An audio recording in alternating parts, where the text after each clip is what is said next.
Et si votre seconde épouse n'était pas humaine? Modou s'était marié à Fanta, croyant vivre une union ordinaire. Mais ce qu'il ignorait, c'est qu'il avait en réalité deux épouses. L'une était bien Fanta, sa femme légitime, et l'autre, une Djinia du nom de Saraya. Au début, Modou et Fanta formaient un couple normal. Cependant, peu après leur mariage, Fanta remarqua que son mari était souvent distant. Il évitait de partager leur lit et refusait parfois tout contact intime avec elle. La nuit, elle l'observait dormir et, à plusieurs reprises, elle avait l'étrange impression qu'il était en pleine étreinte, comme s'il avait des rapports dans son sommeil.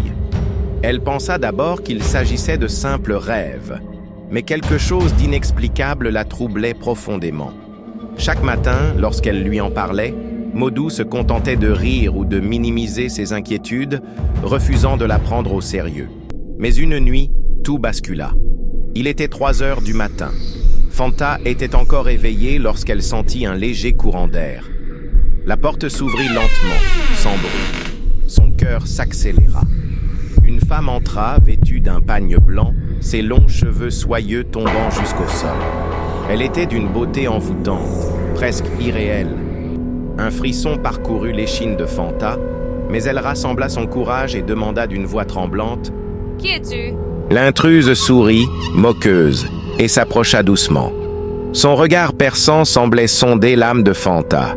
Puis, dans un murmure glacial, elle répondit « Je suis ta coépouse, Fanta. » Son sourire s'élargit, cruel et cynique. « Tôt ou tard, Modou sera à moi, entièrement. » Sans la quitter des yeux, Saraya s'approcha du lit, se glissa entre eux et disparut dans l'ombre. Quelques instants plus tard, Modou, toujours endormi, se mit à bouger comme s'il était en plein ébat. Fanta comprit aussitôt. Ce n'était pas de simples rêves. Saraya était là, invisible, et partageait son mari chaque nuit. Fanta ne dormit pas. À l'aube, elle raconta tout à Modou. Mais il se moqua d'elle, refusant de croire une seule de ses paroles. Elle jura sur tout ce qu'elle avait de plus sacré, lui expliquant ce qu'elle avait vu. Mais Modou resta hermétique. Ils se disputèrent violemment, et les nuits séparées devinrent une habitude. Les semaines passèrent, et la présence de Saraya devint de plus en plus oppressante.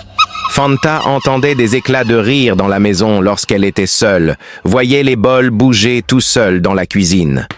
Malgré cela, elle restait silencieuse, essayant de garder son foyer. Mais Modou s'éloignait davantage.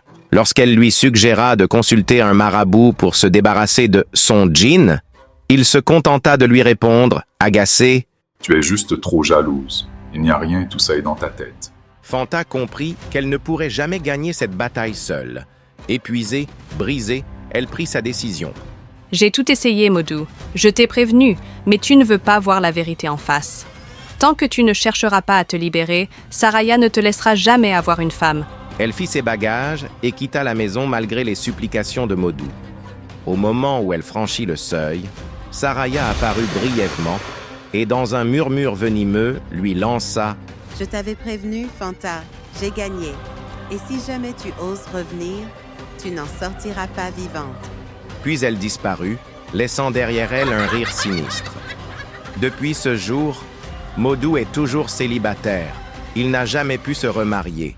Saraya rôde toujours, veillant à ce qu'aucune autre femme ne prenne la place qui lui revient.